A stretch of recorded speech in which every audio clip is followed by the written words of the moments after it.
Temos o esôfago, que liga a nossa garganta ao estômago. E entre o esôfago e o estômago nós temos uma válvula. E o não fechamento dessa válvula, o relaxamento dela enquanto ela deveria estar fechada, muitas vezes faz com que o ácido do estômago retorne para o esôfago, causando essa queimação, essa azia, que é frequente, que é uma condição bastante frequente.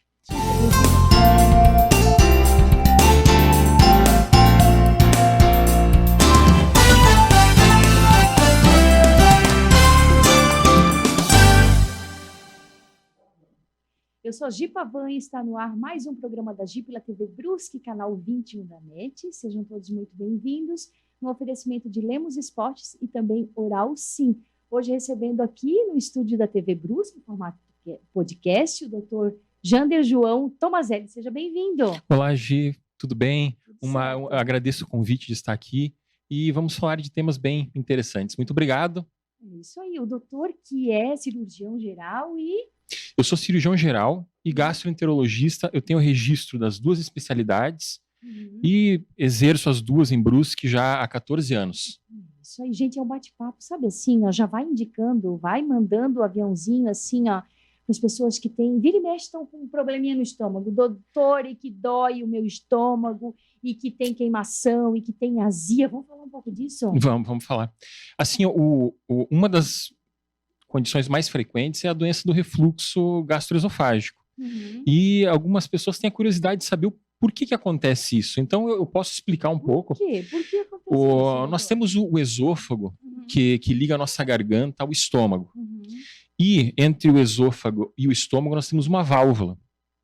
E o não fechamento dessa válvula, o relaxamento dela enquanto ela deveria estar fechada, muitas vezes faz com que o ácido do estômago retorne para o esôfago, causando essa queimação, essa azia, que é frequente, que é uma condição bastante frequente. Pois é, eu tenho até alunas, assim, né, doutor, que às vezes chega numa... Imagina tu na academia, vai fazer a mesa flexora, deitada, barriga para baixo, assim, não dá, porque... Exatamente. E é isso que acontece, volta. É como se enchesse uma garrafa de água e deitasse ela.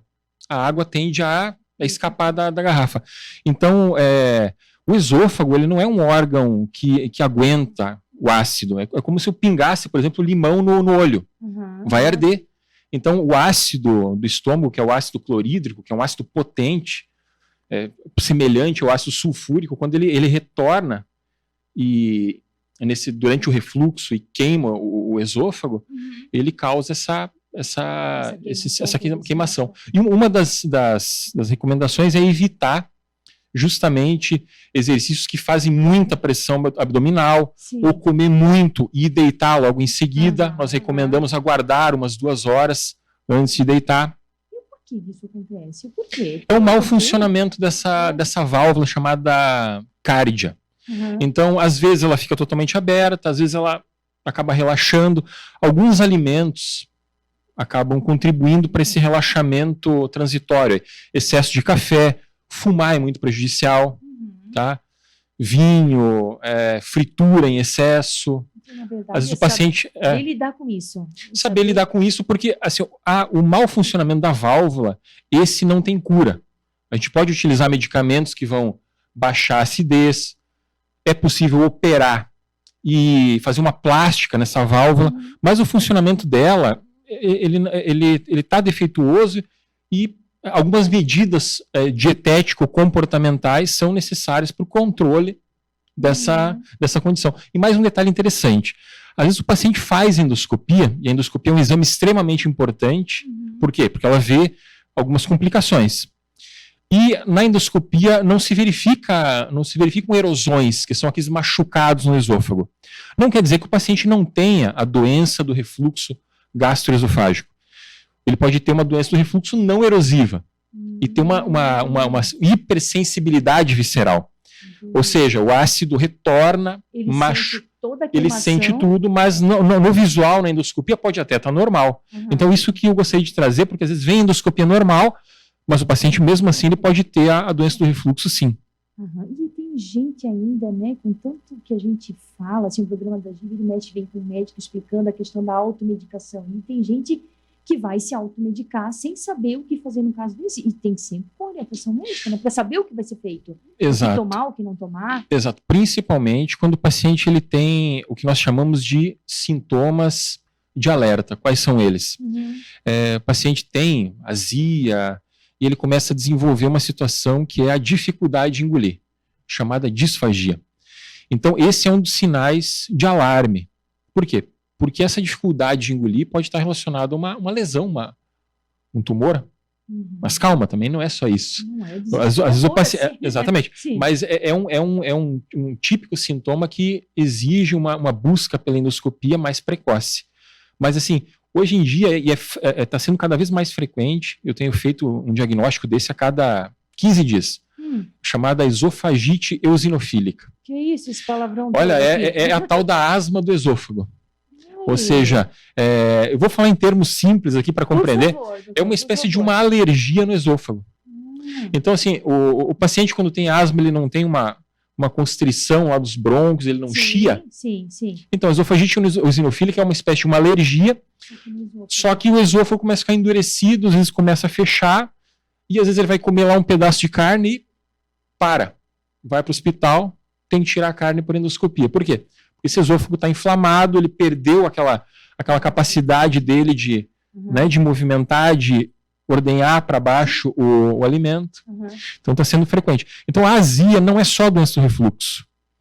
Se você tem esse sintoma, que é sintoma de entalar, ou que a comida, o alimento, ele desce devagar, muitas vezes tendo que utilizar água para ajudar, faça uma endoscopia um pouco mais rápido. Ok? Nos procure. Porque a indicação de endoscopia, eu estava até perguntando antes de começar o programa, assim, por exemplo, eu não sinto nada, eu não tenho nada, mas eu tenho parentes que tiveram alguma coisa, ou com estômago, a gente também falava de intestino. É preciso fazer exames antes do... Tem uma data, tem uma idade que a pessoa precisa fazer endoscopia? Endoscopia mais ou menos aos 40 anos e colonoscopia 45 anos para rastreamento, mesmo você não tendo sintomas. Agora, obviamente, na situação de apresentar sintomas, ou você tem uma história familiar, por exemplo, de intestino, né? Um tumor no intestino. Se algum parente de primeiro grau apresentou essa lesão, por exemplo, aos 40 anos, você, filho ou irmão desse paciente, você teria que realizar a colonoscopia 10 anos antes, no mínimo. Então, 30 anos, aí já procurar, mesmo sem ter sintomas. É um brindezinho genético. Que já acaba tendo essa herança, né, genética. Porque, assim, né, tudo que vem...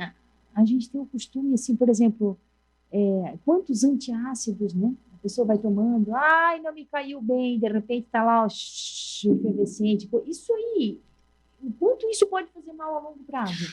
Sim, Quantas pessoas não fazem isso? E pode ser usado assim? Bom, assim, o medicamento ele é considerado seguro, mas veja bem, é uma questão de fisiologia. Né? O medicamento ele diminui a acidez gástrica, para que esse ácido não machuque tanto assim o esôfago. Então ele faz uma supressão ácida. Agora, convenhamos, Deus criou o estômago produzindo ácido por algum motivo, que é para fazer a digestão da proteína. Então, assim, o estômago também é ácido para proteger o corpo humano. Se eu ingiro uma bactéria ou algum germe que possa me causar um dano, a própria acidez do estômago é uma barreira que vai combater esse micro-organismo. Se eu, por anos, eu vou suprimindo essa acidez, assim, a digestão da proteína ela pode ficar comprometida. Sim, porque daí vai precisar só daquilo ali, é uma coisa assim, né? Porque daí não deixa nem o próprio corpo trabalhar. Exatamente.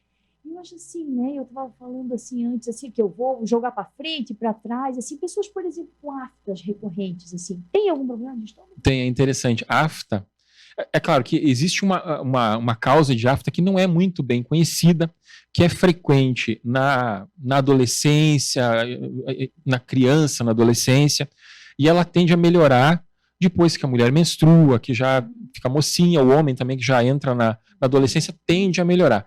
Só que a afta, às vezes, ela está relacionada à doença celíaca, que é a doença do glúten, tá? Que é uma doença autoimune, e a doença intestinal inflamatória, como doença de Crohn.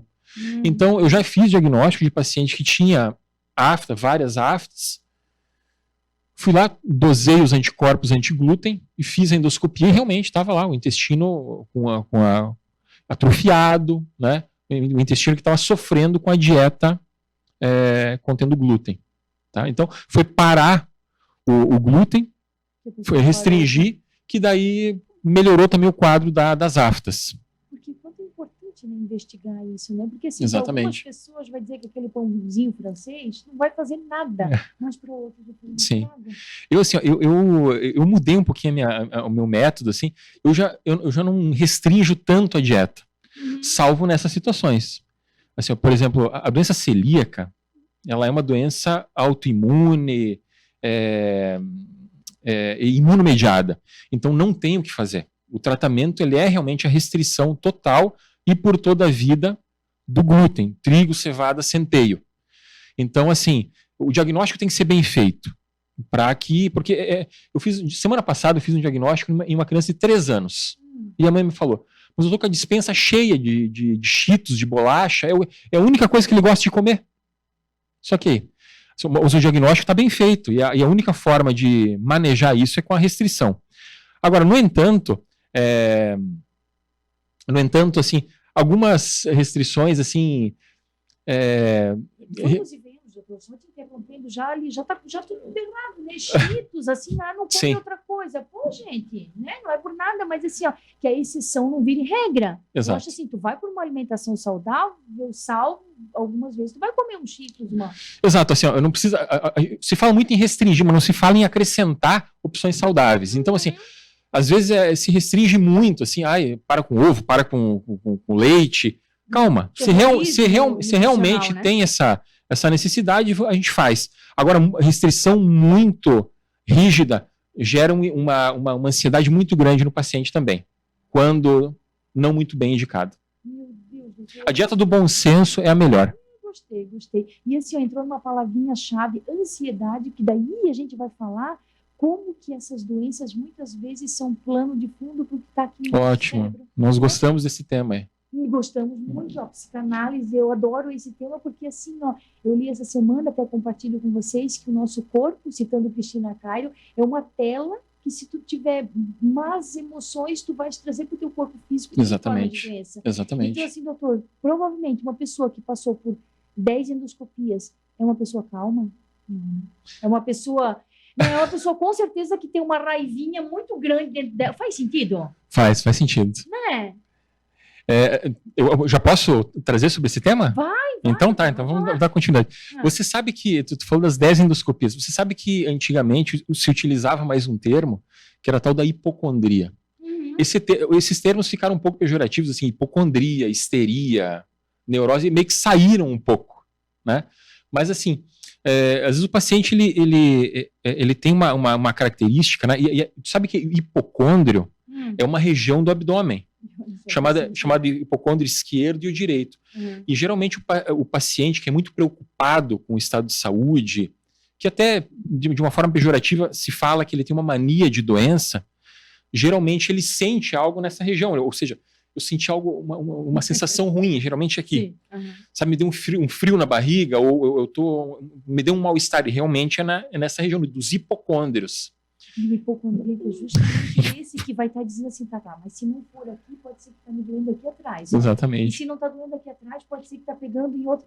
Sempre procurando alguma coisa. Exatamente. Então, quanto que aqui influencia no nosso corpo físico. Exatamente. E ele não tem culpa. Hoje se sabe que a gênese das doenças é mais complexa, ou seja, pode haver um certo predomínio, por exemplo, psíquico, ou mental de uma depressão, mas hoje se fala também de um corpo inflamado que causa depressão. Da mesma forma que um intestino inflamado, um intestino que sinaliza mal, que se comunica mal com o cérebro, ele também causa um distúrbio nessa interação cérebro-intestino, porque eles conversam. Sim, nós temos uma conversa, né, entre cérebro e intestino. Não é à toa que é chamado de segundo cérebro, o intestino. É o segundo cérebro. Nós temos um nervo craniano, que é o vago, que ele se comunica com todo o aparelho digestivo. Então, assim, às vezes tem um predomínio psíquico, e às vezes existe um certo predomínio gestório, vamos dizer assim, mas ambos conversam. Existe uma interação. As situações ficaram mais complexas. Então, por exemplo, Eu vou falar algo bem interessante aqui, ó. Salvo psiquiatras e psicólogos que frequentemente investigam um pouco mais, o médico, de uma forma geral, ele busca aqueles estressores que são recentes. Ou seja, se uma separação, um problema no trabalho, um problema com dinheiro, um filho que está usando droga, tudo isso pode levar o paciente a conflitos, né, emocionais, a inculcações, a grilos, que faz com que o paciente somatize. Ou seja, tem paciente que chora, tem paciente que manifesta isso através de palavras, que diz o quanto está angustiado, tem paciente que não. Simplesmente o corpo fala, o corpo chora através de uma dor de cabeça, através de uma dor abdominal, através de dores nas articulações. Então isso é muito frequente. E às vezes o estressor ele não está recente. Às vezes é uma criança que sofreu um abuso emocional, que foi negligenciada, que sofreu uma crítica muito dura e que ficou com uma ferida ou uma cicatriz aí que não, e cada vez que chega que não fechou ainda. Dessa ameaça, exatamente, que é digamos, o ponto-chave ali, ou o que aconteceu, ela vai trazer à tona de novo aquela doença. Tanto que a criança que tem amigdalite, vira e mexe, aquela criança que tem bronquite. Exatamente. Porque vai lá, vai viver aquela situação original que aconteceu lá na infância e pau. Exatamente. Você estuda isso, né? Tu gosta da área. Sim. Então, assim, cada vez mais é muito interessante isso, pesquisar isso, e nós verificamos que muitas vezes o paciente ele quer trazer isso, tu precisa escutá-lo. É muito bonito o médico que apoia isso. Exato. Porque, assim, às vezes tu tá com aquele paciente e tu vê que ele está querendo uma escuta e não adianta só a medicação, porque ele não vai sair dessa, ele vai cada vez mais numa neurose de buscar que tem outra coisa, e assim vai. Sim, né? E por isso que nós temos hoje em dia uma vamos dizer assim, especialidade. Inclusive eu fiz a minha pós-graduação no Albert Einstein, nessa área, que é a chamada neurogastroenterologia. Tá? Então, vamos lá, endoscopia está normal, ultrassom está normal, tomografia está normal, exame de sangue está normal, o que eu tenho? A conversa não vai bem. O cérebro e o intestino, eles mandam mensagens e não se entendem. O canal de comunicação é ruim. Porque quantas vezes tu pega aquele paciente que está se alimentando bem, toma 3 litros de água por dia, faz exercício físico, tenta fazer um yoga, mas não faz cocô. Exatamente. O que está acontecendo, doutor? Aí tem mais coisa aí. Ô, Rodrigo, como é que tá de tempo aí, Rodrigo? O que é isso? Esses mais 4 minutos? Os últimos 4? Não, os últimos 4, porque a gente passaria aqui horas conversando aqui. Porque é sobre isso, sabe? Se você tem em casa alguém que realmente sempre acha que está com alguma coisa e está buscando, e que coisa é essa? Sim. Que falta é essa? Né? O que mais nós podemos fazer? Eu acho que até para encerrar o vesícula. Vesícula? É frequente, tu tem operado vesícula aí de monte. Como é que funciona essa história de cálculo na vesícula? De cálculo na vesícula é muito interessante. Os pacientes, eles têm às vezes eles se confundem com a pedra no rim, o cálculo renal. Sim. A pedra no rim, gente, quando é pequenininha, menor que 5 milímetros, se beber um pouquinho de água, às vezes pode até urinar, tá? E se você continuar bebendo água, você vai ter uma urina menos concentrada e vai evitar a formação de novos cálculos. Agora, a pedra na vesícula, se ela sai da vesícula, ela vai cair, gente, na via biliar. A via biliar vai passar por dentro do pâncreas. E ela pode ou não ser expelida por intestino. Mas, geralmente, nessa passagem, pancreatite, às vezes o entupimento da via biliar, o paciente fica todo amarelo, ictérico. Tá? Então, assim, a pedra na vesícula, muitas vezes, o fato de eliminar ela é que é o problema, é a complicação. Porque daí tem que retirar a vesícula. Tem que retirar a vesícula quando a vesícula tem pedra. Agora, se a pedra saiu da vesícula e entalou no canal da bile, são 2 problemas. Eu tenho que tirar a vesícula e dar um jeito de desobstruir aquela pedra que está no canal da bile. E uma pergunta interessante que eles me fazem é o seguinte: se não existe nenhum tipo de medicamento para dissolver essa pedra. Não, mas tem uma história interessante nisso. Porque, assim, o tratamento é a cirurgia. Tá? Então não tem por que esperar a complicação, porque hoje em dia a cirurgia por vídeo, laparoscopia, a laser, como o pessoal chama às vezes, mas o nome correto é videolaparoscopia. é uma cirurgia que traz muito pouca agressão. O paciente recupera muito rápido. Não é tão invasivo. Mas tem uma história interessante. Tem um medicamento chamado urso desoxicólico, que no passado ele dissolvia pequenininhos cálculos, assim, mas levava muito tempo. E esse ácido, por incrível que pareça, o nome urso, ele não é o acaso, não, ele tem na bile do urso. Então, no Oriente, ali na China, no Vietnã, eles têm fazendas, tinha mais, né, mas ainda tem fazendas de bile de urso, onde se puncionava e se utilizava, o urso tem esse ácido na bile. Esse medicamento existe, só que hoje em dia ele é sintético, né? Não precisa mais puncionar o urso, né? Mas ele não é utilizado para dissolver pedra. Ainda não temos medicamento que dissolva pedra na vesícula. O tratamento ele é cirúrgico. E no mais o cuidado com tanta gordura, com tanta alimentação, por tudo que a gente vem falando de saúde, né? Exato, tudo isso aí. Doutor, eu acho que por uma questão de tempo, vamos encerrando aqui, porque daria mais pautas e mais para mais programas, mas eu quero te agradecer a presença, todos os esclarecimentos. Eu acho assim aqui que fica a dica assim, ó, e para a pessoa se escutar um pouquinho mais, eu procuro ajuda. Exato. A gente não é sozinho nessa vida, a gente precisa de ajuda, precisa de médico, precisa de psicólogo, precisa do que... A gente é muito mais do que uma doença, né? Exato. Né, doutor? Exato. E assim, todos temos lutas para enfrentar, mas assim, eu entendo que a maior de todas as oportunidades é a vida e nada é maior que a vida.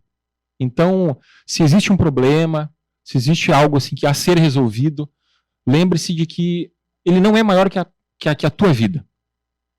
E procure auxílio, você vai encontrar. Muito obrigada, doutor. Ficamos aqui no oferecimento então de Lemos Esportes e também Oral Sim. Cuide-se, saúde é o seu bem mais precioso. Até.